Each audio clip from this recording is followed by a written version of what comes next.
on a vu dans la paracha qu'on a eue la semaine dernière, on a vu l'histoire vous vous rappelez, des Meraglim, les fameux explorateurs. Ok. Donc c'est une histoire qui est très significative parce qu'elle va littéralement changer l'histoire du peuple juif.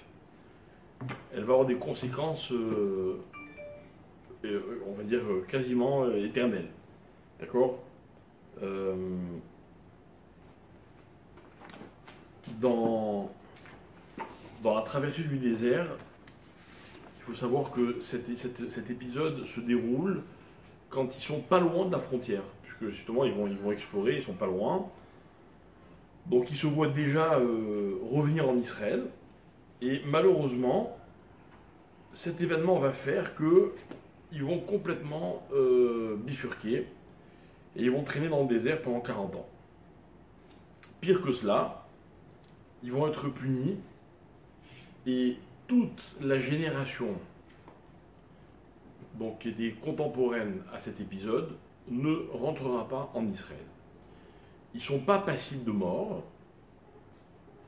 Donc Akadosh Baruch Hu va faire littéralement tourner en rond le peuple juif dans le désert jusqu'à ce qu'ils meurent tous pour pouvoir faire entrer les autres en Israël. La génération. Ok. Au début, la Torah nous raconte que Hachem est tellement en colère qu'il décide, a priori, il décide d'exterminer le peuple juif. Il dit à Moshe, toi et moi, on va recommencer une nouvelle histoire, mais je m'en débarrasse. Moshe va négocier, etc. Finalement, on se rend compte qu'ils vont pas, on va voir que Dieu va pardonner. Bon, donc c'est une catastrophe, les conséquences sont terribles. On aurait pu croire que les Juifs allaient prendre la leçon. Et voilà que dans la paracha qu'on va lire cette semaine, celle de Korach, rebelote, on a un homme qui se révolte contre le système, qui remet en question l'autorité de Moshe et qui finalement revendique une place qui n'est pas la sienne. Et de nouveau, il va semer la discorde dans le peuple juif, remettre en question celui que Dieu avait choisi comme étant son émissaire, Moshe Rabbeinu. Et encore une fois, on dit du mal, on se dispute, on se divise, etc. etc. D'accord? Est-ce que depuis on a pris la leçon? Malheureusement, pas tout à fait. Ok? Donc moi, ce que je voudrais voir avec vous, c'est en fait où se trouve l'erreur. Où se trouve l'erreur? C'est-à-dire, on peut trouver beaucoup de défaillances. Ils ont commis beaucoup de fautes. Mais est-ce qu'on aurait la possibilité de définir le point crucial, on va dire le véritable défaut, qui a entraîné les Juifs dans une telle polémique et dans tant de haine et de division? Ok? Moi j'ai la réponse. Si vous avez un petit moment, je vais la partager avec vous. Ok? Nos maîtres nous font remarquer que parmi les mitzvot, il y en a une que tout le monde connaît, puisqu'on l'a dit jour et nuit, tous les jours de notre vie, matin et soir. On l'a dit dans le schéma. Dans le schéma, il y a une mitzvah qui est la suivante: tu aimeras l'Éternel ton Dieu de tout ton cœur, de toute ton âme et de tous tes moyens. Ve'aftat Hashem Elokecha, bechol levavecha, uvchol nafshecha, uvchol meodecha. D'accord? Vous connaissez, vous, quelqu'un qui accomplit vraiment cette mitzvah? Qui aime vraiment Dieu de tout son cœur, de toute son âme, de tous ses moyens? Qui? Vous? Moi, personnellement, oui, mais il y a sûrement plein de gens. On y tend, on essaye. Voilà, c'est la croyance. On travaille confiance, toujours. c'est-à-dire qu'on se donne complètement, c'est-à-dire qu'on a confiance. Complètement. Bah oui. C'est-à-dire que Je chaque pense qu'il y a instant, beaucoup. c'est que pour Akadosh Baruch Hu. Chaque action que vous faites, c'est que pour Je Akadosh dis, Baruch Hu. c'est Dieu qui me guide. Ouais. Oui, mais Non, mais- par exemple, vous mangez, ce que vous dites, c'est pour Akadosh Baruch Hu. Ah, Mais- ça, je sais pas, je pense pas. Ça, Mais- je sais pas ce que je mange. D'abord, il a raison, mais on peut aller Ça, encore, par contre, j'ai pas. mais on peut aller encore plus loin. Est-ce qu'il vous est jamais arrivé d'avoir en confrontation une envie de Dieu et une envie à vous? Et oui, non, Dieu veut pas, alors tant pis, je fais pas. Oui, oui. Parce que de toute façon, si Dieu ne veut pas, ça ne sera pas. Vous faites jamais autre chose que ce que Dieu Ben, je veut. sais pas, mais moi, je pense que si Dieu C'est ne impossible. veut pas, on peut pas le C'est faire. impossible. Mais c'est impossible. C'est impossible. On dit tous du lachonara, on va tous de temps en temps mentir, On ou en tout écoute, cas arranger la hein. vérité, on va tous ne pas être pointilleux dans telle ou telle mitzvah, c'est impossible. C'est impossible. Aimer Dieu de tout son cœur, c'est n'aimer que Dieu. C'est impossible. Aimer Dieu de toute son âme, c'est lui donner toute sa vie. C'est-à-dire que dans ma vie, il n'y a pas un recoin qui n'appartient pas à Dieu. Donc j'arrête tout. Tout. Je fais que Dieu. Vous voulez que je vous dise ce que c'est faire que Dieu? C'est toute la journée étudier la Torah, faire des mitzvot, rien d'autre. Impossible. C'est impossible. Aimer Dieu de tous ses moyens, c'est-à-dire que je ne garde pas un sou, hein, je lui donne tout. Je vous donnez 10%, 12%, mais tout, c'est impossible. Impossible. Alors les Khamim vont discuter, ils vont dire, mais comment on peut aimer de cette façon? Donc les Khamim dans la Gemara, dans le traité de Yoma, page 86, ils vont poser la question un peu... Moi je vous la pose avec mes mots, mais la question elle est posée un peu différemment. Ok? Ils vont demander comme ça, c'est quoi aimer? J'explique. Quel est l'indice qui me permet d'affirmer sans aucun doute que j'aime vraiment une personne? J'aurais pu la poser à l'envers, c'est la même chose. Hein, comment je sais qu'une personne m'aime? J'ai confiance en Quelle est la véritable preuve? C'est la J'ai confiance. confiance. C'est la confiance. Ouais, c'est la confiance. c'est la confiance. Confiance mutuelle. Ouais. Si on aime. Moi, je vais vous dire quelque chose. Moi, j'adore mes enfants, mais jusqu'à preuve du contraire. Enfin, non, pas jusqu'à preuve du contraire. Pour gagner ma confiance, il faut qu'ils l'approuvent. Il faut qu'ils prouvent qu'ils en sont capables. C'est pas parce que je les aime que j'en fais confiance à 100%. Et c'est pas grave. Et c'est pas grave parce que je sais que pour eux, c'est l'une des choses les plus importantes de leur vie que leurs parents aient confiance en eux. Donc je suis sûr qu'ils vont faire des efforts immenses pour gagner cette confiance. Je veux qu'ils la gagnent. Mais je ne vais pas la donner aveuglement. Pourquoi? Aimer, ça ne veut pas dire faire confiance. Aimer, c'est aimer. Faire confiance, c'est faire confiance. C'est deux choses différentes. Alors là, avoir envie de donner à quelqu'un. Comment? D'avoir envie de se donner à quelqu'un ou de partager avec quelqu'un. Mais là aussi, c'est un peu compliqué parce que jusqu'à où? Il y a des gens à qui tu donnes 1, d'autres à qui tu donnes 2, d'autres à qui tu donnes 50, d'autres à qui tu vas donner 100. Et c'est quand la preuve? C'est quand? Même à la preuve que tu aimes le plus, il y a un moment où tu vas dire, oh, combien je te donne? On peut dire être inconditionnel alors. On est inconditionnel à la C'est personne. quoi être inconditionnel? Honorer l'autre On approche. plus que soi-même. Hein? Honorer l'autre plus que soi-même. Non, c'est impossible ça. Il y a marqué, tu aimeras autant que toi-même. Pas plus déjà. Plus, tu oublies. Même autant, comment tu fais? Ouais, non, c'est pareil, on dit c'est pas possible. Pas possible. Dans un cours, on dit c'est pas possible. C'est compliqué. Alors, vous avez dit quoi? Vous avez dit être inconditionnel. C'est quoi être inconditionnel? Alors, regardez, je vous propose une situation. D'accord? Pour une situation, c'est un jeune couple, ils sont mariés depuis quelques mois ou quelques années, mais c'est un jeune couple. Et puis un jour, il y a une bagarre entre la belle-mère et la belle-fille. D'accord? C'est rare, c'est rare. C'est rare, hein? Heureusement. Et Miskel, le mari, il est au milieu. D'accord? Alors, dans la plupart des cas, le mari, il n'a pas envie de prendre position, il fait genre, il entend rien, il est neutre, il essaie de, etc. C'est bravo, Il essaie de magnifique. Ok, jusque-là, on est dans la théorie, c'est parfait. Vous voulez que je vous dise dans la pratique comment ça se passe? Il est resté neutre, qu'est-ce que va lui dire sa femme? Tu me défends pas? faire. Tu m'aimes pas. Tu m'aimes pas? Tu m'aimes pas? Ta mère, elle dit ça et tu dis rien. Ah, moi, je vous demande, il aime ou il aime pas? Si, il aime les deux. Mais elle ne se sent pas aimée. Mais moi, je veux lui prouver à elle qu'elle est aimée. Ben, de lui dire différemment. Ou alors, écoutez bien, je vous le dis différemment. Elle a raison ou elle a complètement tort. Elle dit à son mari, tu ne m'as pas défendu. Mais non, moi, je le comprends, le mari, mais d'un autre côté, c'est sa mère. D'un côté, il a sa femme, d'un autre côté, il a sa mère. Il n'a pas envie de se mêler de propositions. Mais elle, alors ça veut dire qu'elle a complètement tort? Non. Non. Alors c'est quoi? Où elle a raison? À la raison, c'est-à-dire qu'il faut qu'il prouve discret, à part, qu'elle soit à part. Ah non, mais c'est pas ça qu'elle veut, elle. Parce qu'à côté de ça, il la gâte, il dit c'est le mari le plus adorable. Mais là, dans le feu de l'action, il aurait dû prendre position. Tous les deux, vous avez Comment raison. ça Il va dire, Elle veut la Vous avez mettre, raison, elle aurait dû la elle- mettre en valeur par rapport à. Donc aimer quelqu'un, c'est le défendre d'une façon inconditionnelle. Alors, bravo, encore un pas. Bravo, encore un pas. Ça dit le défendre. Écoutez, c'est magnifique ce qu'ils disent les Chachamim. Ils disent quand on aime vraiment quelqu'un, on ne se suffit pas de l'amour que nous on lui porte. On veut que les autres l'aiment aussi. Ouais. C'est-à-dire que si vous m'aimez, mais que vous n'en avez rien à faire que les autres me détestent, alors vous n'avez pas prouvé votre amour.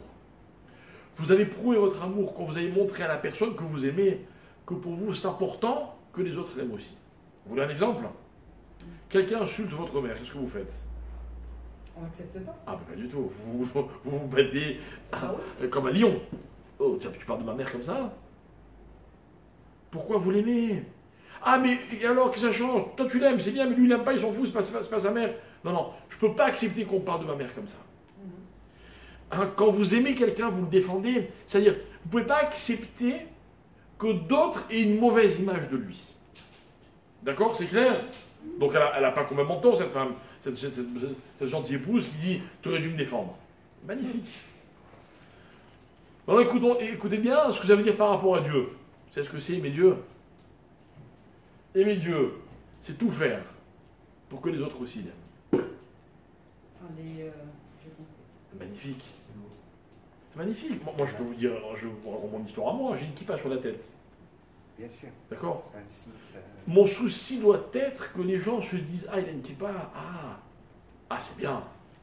Ah, il est avec Dieu, lui. » Mais c'est un vrai boulot, quoi, c'est pas... Mais c'est ça, aimer Dieu. « Ve'ahavta et Hashem Elokecha » tu aimeras ton Dieu comme de tout ton cœur. Ça veut dire quoi? C'est quoi mon travail? Fais que par toi, Hachem soit plus aimé. Et là, tu pourras dire, moi, j'aime vraiment Dieu. Vous voyez, ça devient déjà plus accessible, mais en même temps, c'est un vrai projet. C'est un vrai projet.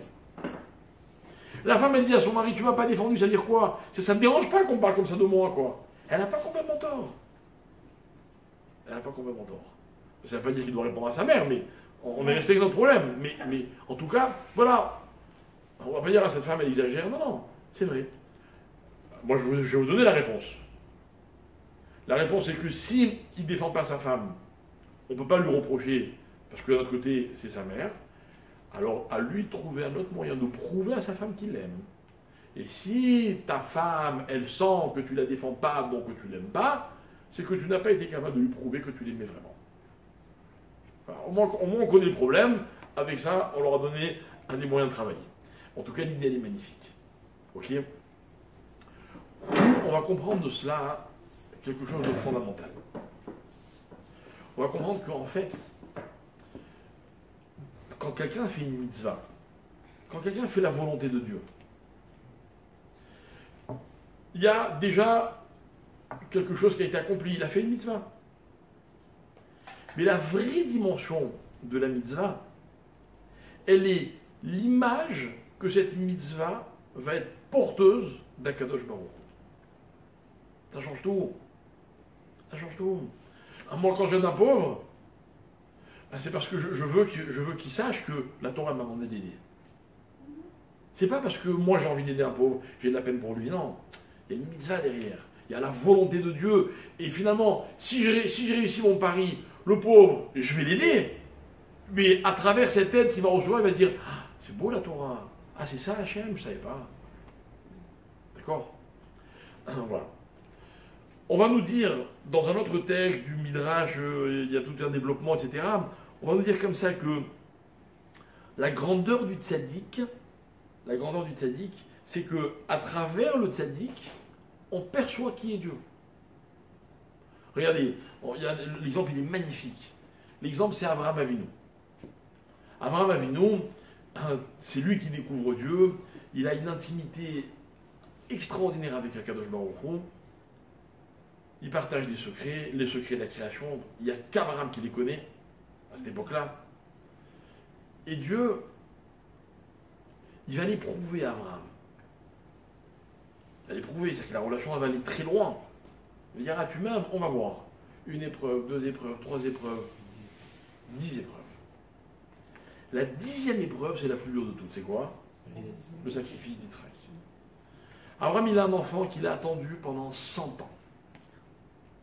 100 ans, il a prié pour cet enfant. À l'âge de 100 ans, il a son fils. D'accord? La Torah dit que lorsque Yitzhak est né, le monde entier a rigolé. Rigolé. Tout le monde était heureux. Le monde a changé. Ça se passe de façon magnifique pendant des années et des années. Et puis un beau jour, Dieu vient voir Abraham et il lui dit, Abraham, je veux ton fils en sacrifice. C'est ça qui est dur. Et Abraham dit d'accord. Et il va sacrifier son fils. Au dernier moment, on va l'arrêter, mais lui, il va sacrifier son fils. Et moi, je me pose une question. Quelle image Abraham donne de Dieu en allant sacrifier son fils? La confiance. La confiance. Non, pas la confiance, l'inconditionnel, c'est-à-dire tout ce qu'il demande, on accepte. L'abnégation, mais en même temps, il n'y a pas l'image d'un Dieu cruel qui veut manger un enfant. Bah oui. C'était une partie de l'épreuve. Comment tu as toujours dit qu'Hachem, il était bon, il était grand, il était gentil, et maintenant il te demande de sacrifier ton fils, tu dis oui. On peut voir cette épreuve de plusieurs façons. Je vais vous donner une idée du regard qu'on peut avoir sur cet épisode. Et ça rejoint un petit peu ce que vous avez dit. Écoutez bien. Si Abraham est prêt à faire cadeau son fils à Dieu, c'est que Hachem, il mérite un tel cadeau. Et dans la vie, faire une mitzvah, c'est quoi? C'est faire un cadeau à Dieu. Si quelqu'un me voit faire le cadeau qui a le plus de valeur au monde à Hachem ou à quelqu'un d'autre, il va se dire, ah mais celui-là, c'est pas n'importe qui. Regarde ce qu'il mérite comme cadeau. Et de là, les ramis vont apprendre que le rôle du tzaddik, c'est qu'en donnant sa vie à Dieu, en consacrant sa vie à Hachem, l'image qu'il va donner, pas de lui, de Dieu, c'est qu'Hachem mérite qu'on lui sacrifie sa vie. C'est magnifique. Moi, si demain on me dit, mais ça te dit pas de faire ceci ou de faire cela, non, la Torah m'interdit. Mais allez, tu vois pas, non. C'est un effort de ne pas le faire, hein, mais Dieu, il mérite cet effort. Moi, il y a plein de choses que j'aurais bien voulu goûter, auxquelles j'aurais voulu goûter, toutes sortes d'expériences qui sont, en tout cas, je vous le dis, de l'extérieur très tentantes. Mais je me dis, mais Dieu, il mérite. Il mérite que je fasse cet effort. Alors je fais cet effort. J'essaye. Voilà, mes chers amis, le rôle d'un tzaddik.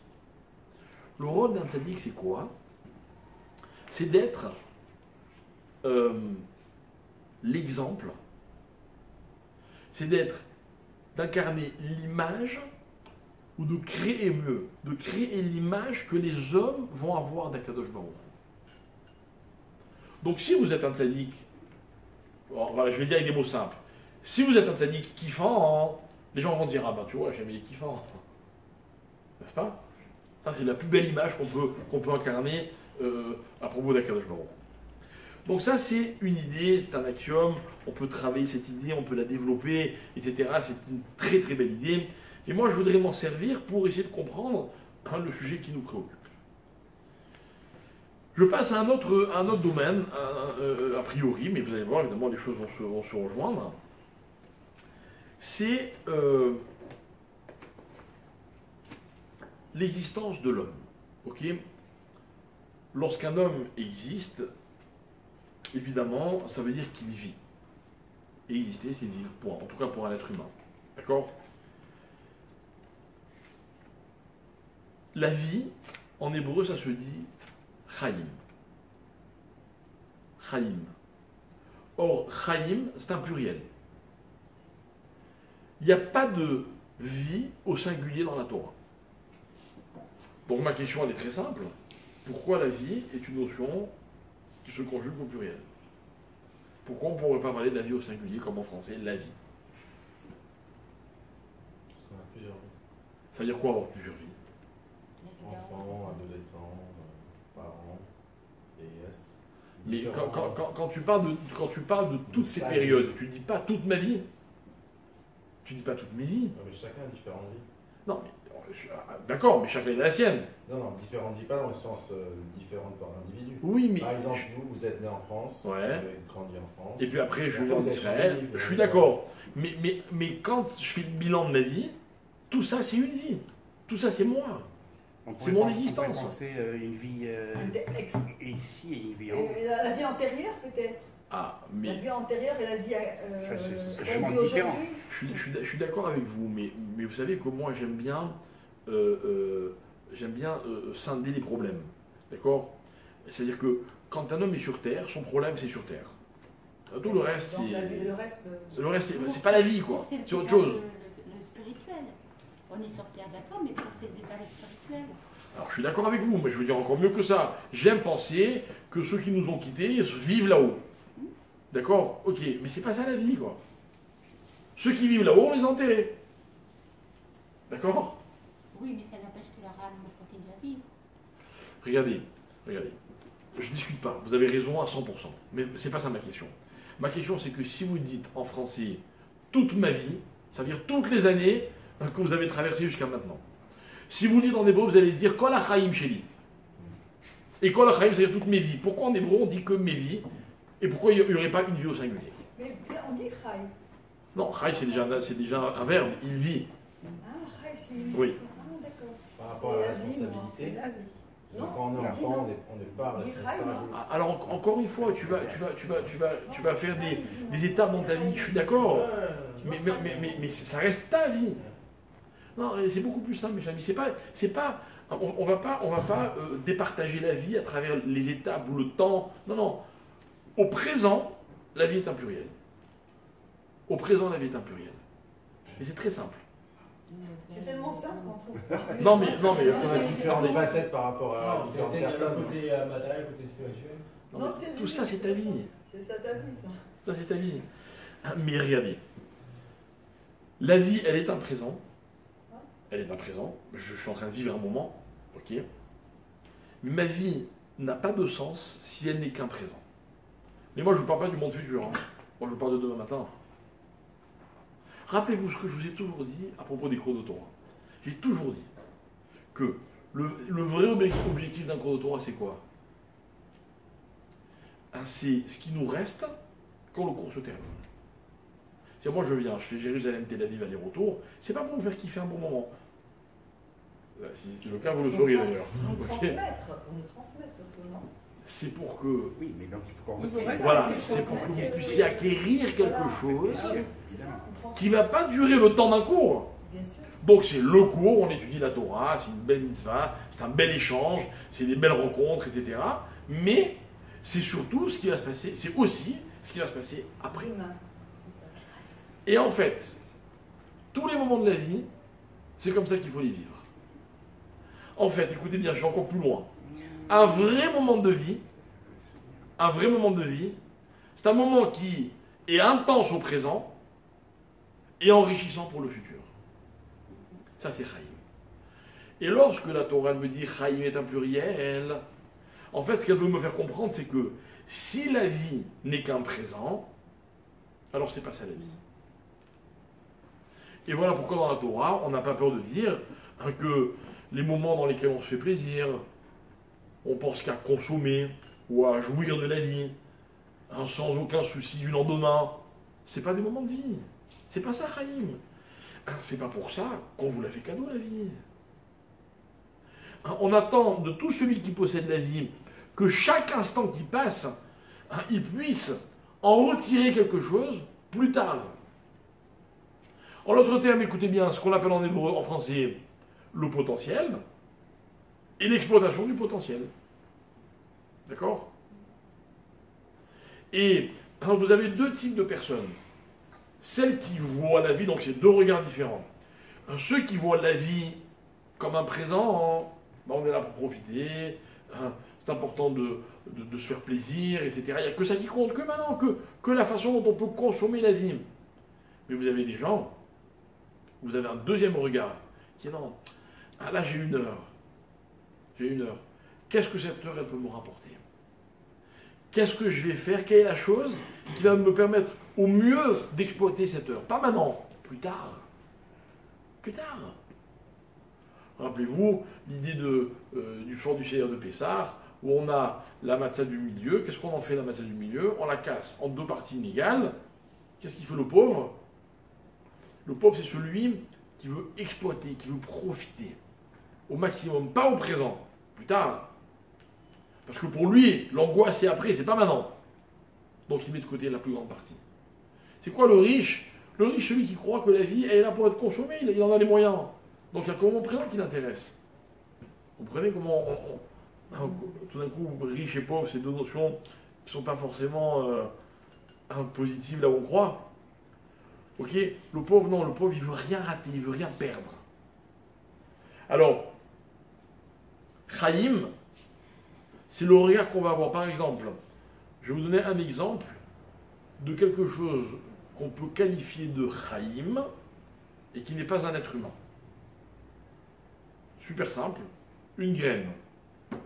Vous voyez, vous êtes dans un jardin ou dans un peu importe où, et par terre, vous voyez un noyau d'olive. D'accord? Qu'est-ce qui évoque pour vous un noyau d'olive? Il veut dire quoi un noyau d'olive pour vous? Qu'est-ce que vous voyez dans ce noyau? Un futur arbre. Ouais, c'est tout? Alors très bien madame, alors je vais vous demander s'il vous plaît de bien vouloir le ramasser avec vos mains, ok? Et d'aller le planter dans la terre. Hein? Oui. Oui? Je sais pas, non, je sais pas. Moi ça me dégoûte. Moi je vois une olive qui est rentrée dans une bouche de laquelle a été recraché le noyau. Ça me dégoûte, excusez-moi, j'ai pas envie de le toucher avec mes mains. Voilà, deux regards différents. Vous pouvez voir un noyau comme le déchet de quelque chose, et vous avez raison, c'est une réalité. Mais ça, c'est une vie au singulier. Il n'y a que du présent.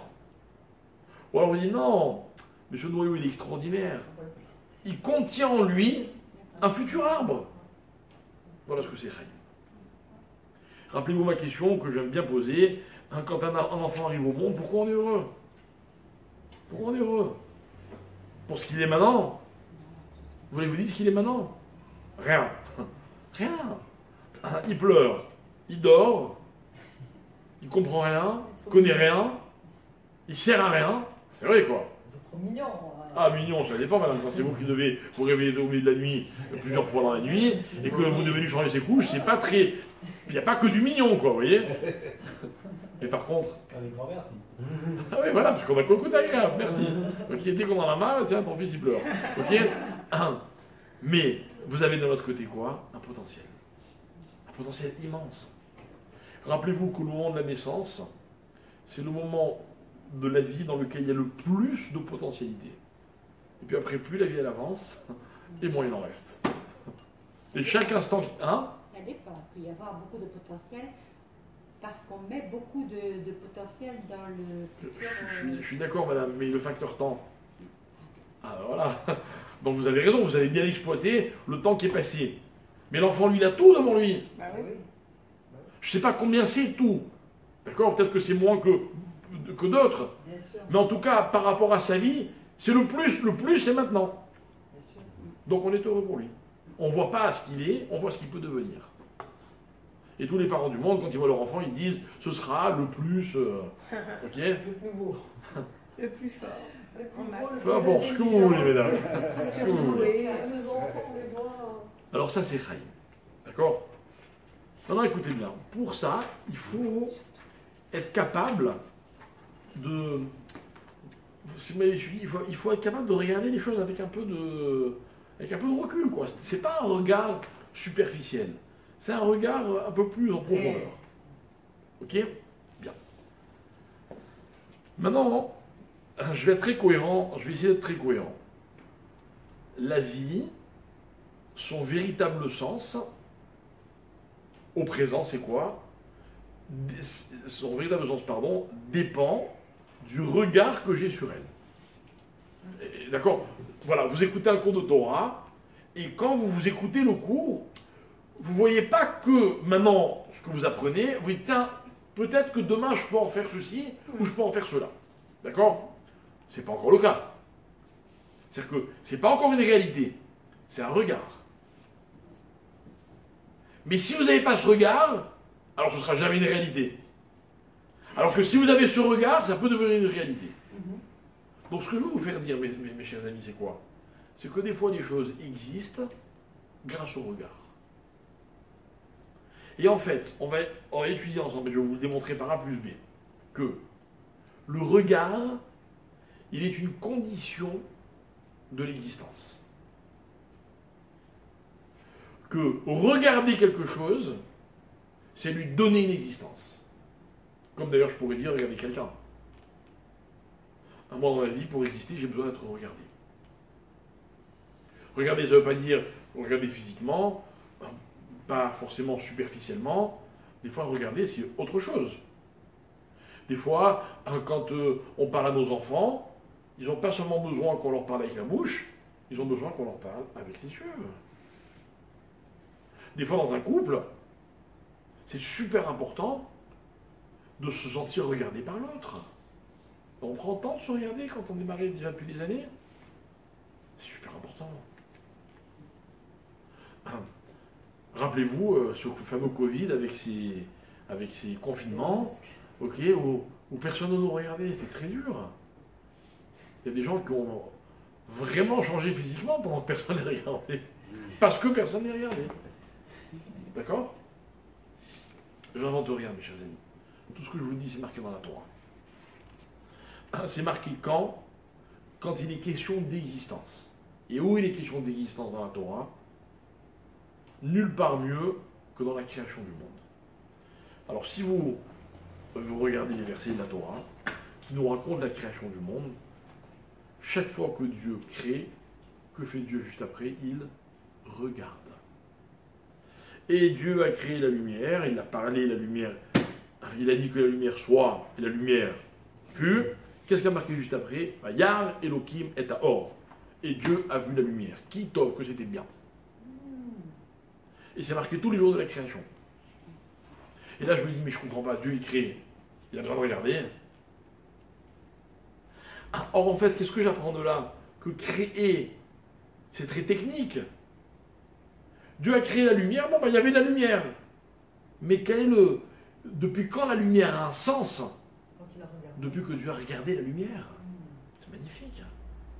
Dieu c'est pas un artiste, ni un artisan. Dieu, il fait exister les choses. Donc il y a la partie artisan, où il crée. Il y a la deuxième, où il est Dieu, il est Hachem, quand il regarde ce qu'il a créé. Ah, moi je croyais qu'il n'avait pas besoin de regarder, parce que c'est lui qui l'avait créé. Il sait très bien ce qu'il a créé. Non, non, il a créé, c'est une chose.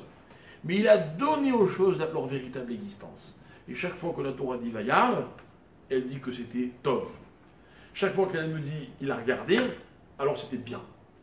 Ça veut dire que le bien, mes chers amis, ce n'est pas une notion qui est intrinsèque à ce qui existe, mais c'est une notion qui dépend du regard qu'on porte vers ce qui existe. Si vous êtes bien, mes chers amis, si vous êtes Tov, c'est grâce au regard des autres. Ou peut-être grâce au souci que vous vous faites par rapport au regard des autres. Vous allez faire attention de paraître bien, c'est super important. Vous allez faire attention de ne pas vexer, de ne pas faire de peine, de ne pas choquer, de ne pas déplaire. Alors on va vous regarder, on va dire, ah ouais, Tov. Et vous allez être Tov. Peut-être même que c'est entre vous et Dieu, je ne sais pas. Peut-être même entre vous et vous-même. Mais moi, la plupart des gens que je connais, quand ils ont fini de faire leur toilette le matin ou de se maquiller ou ce que vous voulez, qu'est-ce qu'ils font juste après? Ils se regardent. Et là, ils sont contents. C'est magnifique. Ils font comme Dieu. Ils font comme Dieu. Dieu a créé, et puis Dieu a regardé. Moi aussi, le matin, avant de partir, je me regarde. S'il le faut, je vais croiser personne. Le temps que je croise du monde, je serai déjà tout décoiffé. Bon, pour moi, c'est pas très compliqué, mais c'est pas grave. J'ai besoin de moi de me regarder. C'est magnifique. Le regard, c'est l'existence. Voilà ce que la Torah elle m'enseigne ici. Donc, maintenant, écoutez bien. Lorsque la Torah me dit « Chaim, c'est la vie », et que la vie, elle est à un double niveau, ça veut dire elle est quelque chose de superficiel, et c'est super important. J'ai besoin de vivre les moments présents, moi, là, maintenant. Moi, quand je vais dans un cours de Torah, j'ai besoin que ce soit un peu kiffant, quoi, vous voyez. C'est important. J'ai besoin que ce soit un bon moment, que ce soit agréable, très bien. Mais j'ai surtout besoin d'en ressortir avec quelque chose. Ça, c'est Chaim. Les vrais moments de ma vie sont des moments qui ne sont pas finis au moment où ils se sont terminés. J'aurais pu inverser terminer et finir, ça revient au même. Mais il y a des moments dans la vie où, quand c'est terminé, c'est terminé. On rentre chez soi et puis c'est tout. Ok? Et puis il y a des moments où non. Quand on les a vraiment vécus, on a l'impression qu'ils ne se terminent jamais. Vous savez, chaque fois que je marie un couple, j'adore leur rappeler que c'est maintenant que ça commence. Que la fête, c'est super important.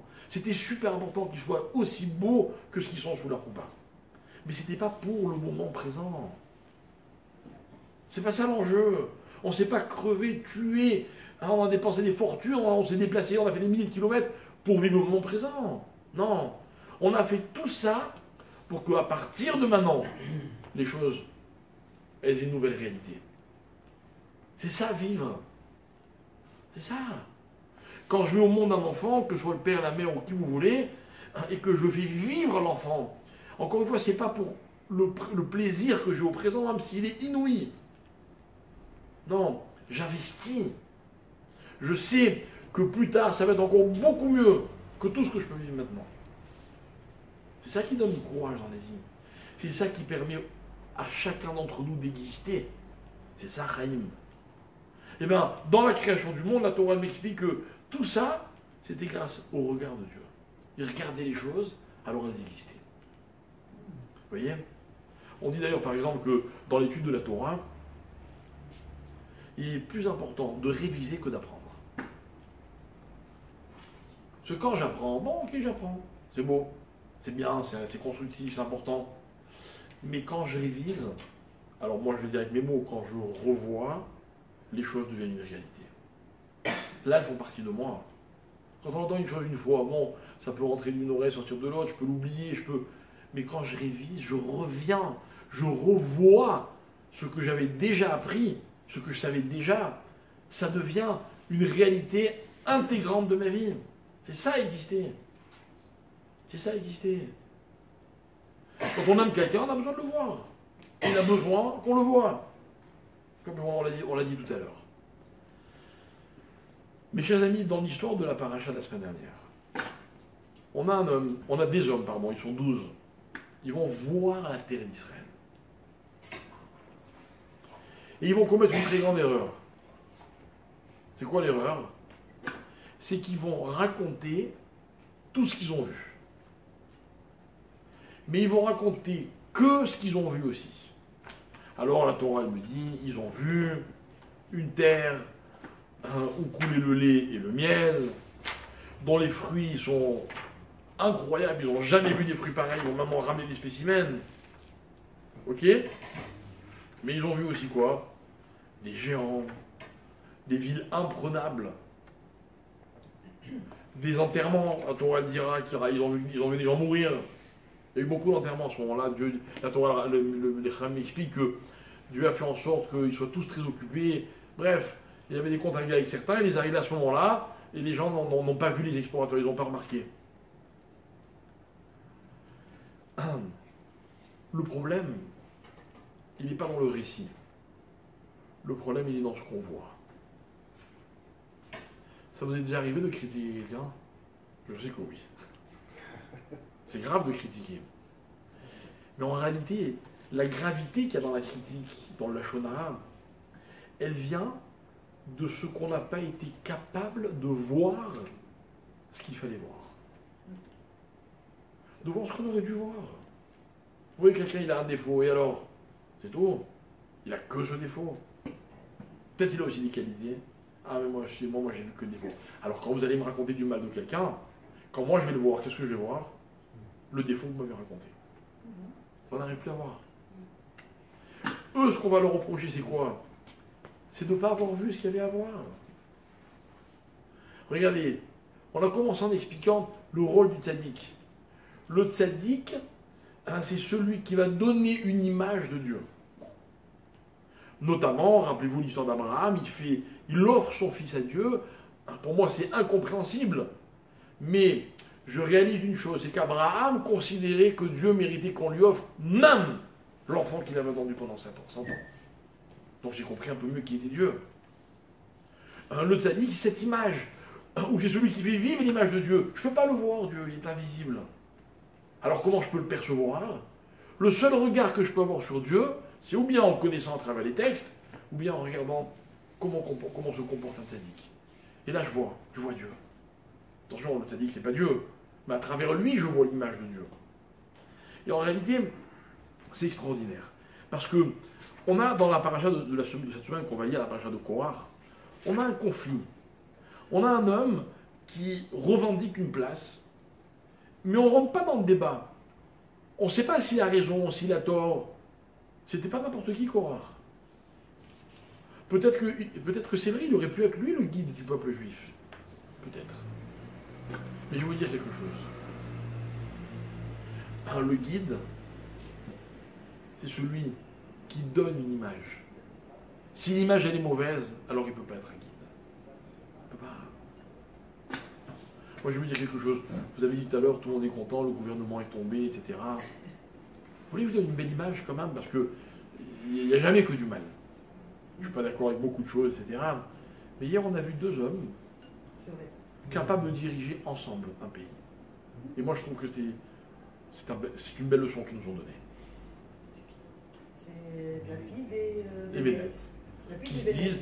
disent devant tout le monde, on a pris la décision ensemble, ben maintenant tu m'as confié le poste, maintenant je te donne, C'était magnifique, franchement il faut dire la vérité quoi. Tout à fait. J'aurais rêvé qu'ils rajoutent, comme la Torah nous le demande, bon mais on n'en est pas là. Mais il faut reconnaître ce qu'il faut reconnaître. C'est vrai. Dans la vie, on est toujours l'image de quelque chose. C'est ça, être vu.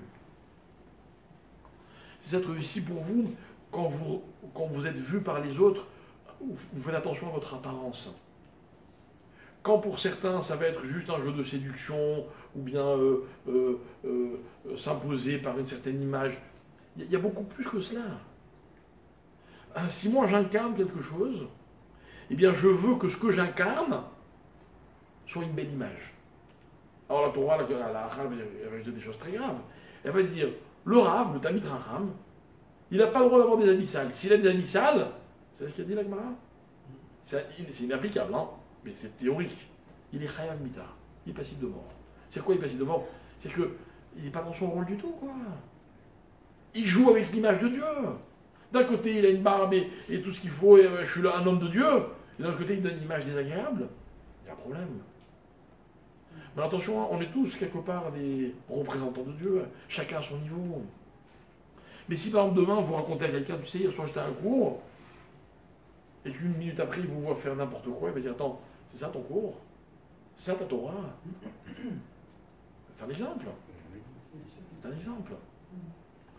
L'histoire de Korach en quoi elle est grave? C'est que il a voulu être un guide, il a donné l'image du contraire. C'est pas possible. C'est pas possible. On ne peut pas revendiquer la place de celui qui est privilégié par Dieu et en même temps ne pas être dans son rôle. Ça, c'est impossible. Dans la paracha des Meraglim, c'est la même histoire. On ne peut pas raconter Israël quand on ne sait pas ce qu'il y a à voir en Israël. Moi, il n'y a pas longtemps, j'étais dans un avion et j'entends des gens parler entre eux. T'as vu là, Israël? Ah, c'est devenu insupportable. Hein. T'as vu comme la vie est chère? Elle est chère ou pas? Je suis sûr qu'elle est chère. Ah, t'as vu les Israéliens? Ils sont sympas ou pas les Israéliens? Pas toujours. T'as vu ceci? Ils entendent parler. Et moi, j'étais pas dans la conversation, j'ai pas voulu être impoli, mais j'avais envie de leur poser une question. J'avais envie de leur demander, c'est tout ce que vous avez vu d'Israël. Ce que vous racontez d'Israël, on peut le voir dans n'importe quel pays. Dans n'importe quel pays. Mais en Israël, c'est pas ça qu'on vient voir.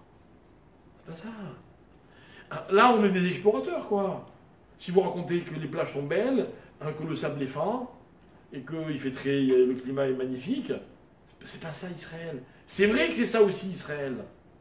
Mais c'est pas ça qu'on vient voir, parce que ça on peut le voir n'importe où au monde. Il y a plein d'endroits où on peut le voir au monde. Peut-être encore mieux qu'en Israël. Mais si on perçoit la vraie dimension d'Israël, vous voyez, on dit que Israël, elle rentre dans le moule de ce qu'on a dit tout à l'heure. Il y a un verset magnifique dans la paracha de Vaetranan, dans Devarim, non, Ekev, pardon, où la Torah nous raconte que Dieu dit au peuple juif, voilà ce que vous allez trouver en Israël. Voilà ce que c'est la terre d'Israël. Écoutez bien. Il dit, Eretz Israël est un pays, voilà, la terre que vous allez hériter, Lo ke Eretz Mitzrayim hi. Elle n'est pas comme la terre elle n'est pas comme l'Égypte. Bon, ça je savais. Pourquoi Dieu se fatigue, il me le dit. Ah, donc il va m'expliquer la différence. Ça veut dire, bon ben là-bas, c'est un beau pays, ça pousse, etc. Toujours irrigué grâce au Nil, magnifique. En Israël, c'est différent. La terre que tu vas hériter, elle est faite de montagnes, de collines et de vallées, mais elle dépend de la pluie que Dieu enverra. Si Dieu ne donne pas la pluie, il n'y aura rien. En Égypte, il y avait toujours de l'eau. Donc ici, on dépend complètement de Dieu. Mais, voilà la promesse. Écoutez bien, c'est magnifique. La terre d'Israël, c'est Eretz, Asher Hashem Elokecha Doresh Ota. C'est une terre à laquelle Dieu s'intéresse. Il attend d'elle. Mais, écoutez bien, Tamid, c'est quoi Tamid? Toujours. Toujours, tout le temps, permanence. Aimer Hashem Elokecha, bas. Les yeux de Dieu sont posés sur elle. C'est-à-dire Hashem, jamais il détourne d'Israël. Jamais. Il surveille tout le temps ce qui se passe en Israël. Maintenant, moi, je transpose. Là, on me parle des yeux de Dieu. On vous a déjà parlé des yeux de Dieu? Vous saviez qu'il avait des yeux de... Non. Mais si. Je vous l'ai dit tout à l'heure. On voit toujours Dieu. Je vous l'ai dit, il a regardé quand il a créé le monde. Alors, je vous dis ce qu'il y a le rapport qu'il y a entre Dieu et la terre d'Israël, c'est que Dieu, il regarde la terre d'Israël. Voilà ce qui est marqué ici. Or, n'a-t-on pas dit qu'avec le regard, on fait exister? Maintenant, on n'est pas dans l'existence des collines, des arbres, des animaux, des plages, ou bien juste des êtres humains. On est dans une existence qui n'a rien à voir, qui est liée au regard de Dieu. Vous savez ce que j'aurais voulu qu'on raconte, moi, quand on quitte Israël? J'aurais voulu qu'on dise, oh là là, je me suis senti regardé par Dieu en permanence. Voilà ce qu'on aurait dit à Israël. Puis après, du coup, la vie est chère, tout ça. C'est secondaire, c'est vrai, mais c'est secondaire. Israël est un pays où Dieu regarde tout le temps. C'est qu'en fait, ici, mes chers amis, il faut que vous en soyez conscients, hein, vous existez comme nulle part ailleurs. Et quand on parle de regard, c'est-à-dire sa présence, c'est pas un regard. Ah non, non, C'est il y a sa marqué les yeux de Dieu. Je vous ai présence. lu le verset. Dieu a des yeux. Regarde. Ben, il semblerait. Le regard, c'est-à-dire donc sa présence, ils sont. Non, c'est pas sa présence. C'est que si le regard entraîne l'existence, comme on l'a expliqué tout à l'heure, donc la terre d'Israël étant regardée par Dieu en permanence, elle existe à notre niveau, quoi. L'existence ici n'a rien à voir avec l'existence ailleurs. Et c'est ça qu'on va reprocher aux explorateurs. Vous n'avez pas vu ça? Mais c'est regard dans le sens aussi bénédiction et bienveillance. Ça, c'est le pshat. Bravo. C'est ça. Non, parce que c'est dans la bénédiction des Cohen aussi, Mais- on dit Ah, c'est ça, sa face, ça veut dire. On est bien d'accord. regard. Ouais, mais là, il n'y a pas marqué le mot regard, ni le mot Il n'y a pas yeux. marqué regard. Il y a marqué ton visage. Oui, ta face. Pana. Il y a Issa, Hachem, Pana, Velecha. Ça. C'est Je différent. pensais qu'il y avait regard. Non, c'est différent. Non, Il n'y a pas marqué la regard. face, c'est pas Non. une face, là. Mais attention, c'est pas très loin comme idée, mais là, il y a la preuve irréfutable de ce qu'on vient d'expliquer par rapport à Israël. C'est-à-dire que Israël, imaginez, voilà, entre Dieu et la France, il y a une relation, oui, sûrement. Dieu a créé la France, comme il a créé le monde entier, et puis c'est Dieu qui envoie la pluie, et puis, mais je suis pas sûr qu'il regarde. Vous voyez? C'est comme une mère qui parle à ses enfants sans jamais les regarder. Bah, ou alors elle leur donnera à manger, mais sans les regarder. Ils existent, Il hein? délègue, non? C'est pas, il y a pas un- Voilà, c'est comme si tu pouvais dire, on est dans des images, d'accord? On est dans des images. Mais ce que je veux dire, c'est qu'avec Israël, c'est marqué clairement dans la Torah. La relation Dieu-Israël, c'est le regard. Or, le regard, c'est ce qui fait exister. Donc en Israël, on est constamment regardé par Dieu, avec les avantages et avec les inconvénients. Ici, on est un peu plus sévère. Hein. C'est une terre dure, mais c'est une terre qui existe en permanence. L'intensité de la terre d'Israël, c'est l'intensité de la véritable existence. Il y a du présent, mais il y a aussi constamment un avenir. Il y a toujours eu un projet vis-à-vis d'Israël. C'est une terre qui n'a jamais eu tout ce qu'il lui fallait. Mais pas dans le sens de manque, dans le sens de on va toujours vers quelque chose. On va toujours, et c'est ça exister. Exister, c'est, comme je le dis toujours, c'est comme un couple qui se connaît, mais qui a toujours envie de se connaître encore plus. Ça, c'est une existence, ça, c'est une vie de couple. Ils s'aiment, mais ils espèrent s'aimer encore plus. Même s'ils sont mariés depuis 50 ans. Pas beau, ça? Moi, Dieu, je le connais, je le vois tous les jours, j'étudie les textes, mais j'ai encore tellement à connaître. Mes enfants, ils veulent que je les regarde en permanence, que eux, ils ont l'impression que c'est tous les jours des êtres nouveaux. C'est vrai ou pas? Ils sont en pleine, comment on dit, en train de grandir, en train de se développer, un changement. Donc ils ont besoin que je regarde tout ça. Souvent, vous remarquerez que les adolescents, ils vous disent « tu ne me connais pas ». C'est mignon. Parce que eux, comme ils évoluent en permanence, ils ont l'impression que la réalité d'aujourd'hui, vous ne la connaissez pas. Vous ne les avez pas regardés. Mais si on les regarde convenablement, alors on leur donne l'impression qu'ils existent, véritablement. Ça, c'est le rapport entre Dieu et Israël. Donc voilà, dans cette idée du regard, je pense qu'on s'est compris. On est toujours en train d'incarner une image. On existe grâce à ce qu'on laisse voir de ce qu'on est et de ce qu'on représente. Voilà le défi d'un juif. Moi, là où je me balade, j'aimerais qu'à travers moi, on voit un peu mieux Hachem. Et si j'ai réussi ma mission, grâce à moi, on va encore plus aimer Hachem. Alors j'aurais montré Dieu dans mon comportement. Et j'aurais fait comme Dieu. Il ne s'est pas suffi de créer l'existence, enfin les composants du monde, il aura aussi donné l'existence. Comment? En regardant. Vayar Elohim ki tov. Hachem, il a vu que c'était bien. On va traduire, Hachem, il a vu, alors c'était bien. Parce qu'il a regardé. Voilà, mes chers amis. Merci beaucoup. Merci à vous. Regarde, je vais rester là.